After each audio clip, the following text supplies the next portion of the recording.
What has changed in our leadership approach since COVID-19 has started? And as we all know, the pandemic has changed so many facets of our lives. Number one, do you notice before COVID-19, this was not a buzz across the industries, but now it is. Leaders are now expected to equip the heart, the mental wellness, and the emotional well-being. Because your employee cannot perform if she's concerned about the family's safety. Can I get a letter M as in mental wellness? If you have been embracing this, have you noticed that?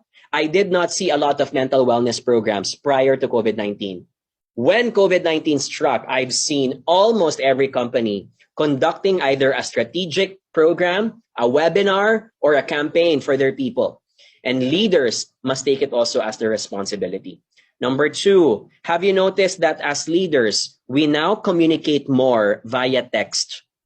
Can I get a letter T if you notice that? Because if you cannot be in the same office, in the same room, you have to do more texting. You have to do more WhatsApp, Viber, Telegram. You have to do more emailing. And there's a problem with text communication. They are prone to miscommunication. It's also harder to do it. And sometimes you're even lazy to do it because you know that talking to someone face-to-face is even easier. That's why sometimes communication has a lot of barriers. You now have less frequent time to mentor or to delegate. And so every moment counts. Finally, number three, what did we notice during the COVID-19? Well, behavioral evaluation has become more challenging.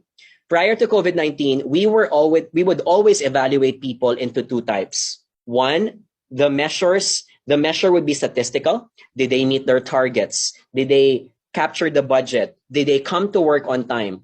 So all of these things are measurable because they're based on numbers. The other aspect of evaluating people is subjective, and that is their behavior. Are they exhibiting leadership skills? Are they exhibiting confidence when they communicate? Are they able to build rapport with their clients? These things, you can only measure them if you are with the person most of the time.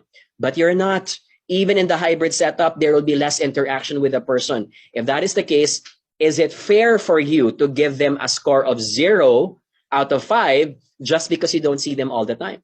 Is it fair for you to measure their behavior based on their statistical performance? Right? Can I get the letter B as in behavior? If you've noticed, that's kind of hard.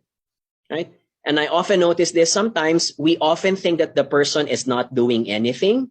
And yet when we dig down further, we realize that the person has a lot of workload to accomplish.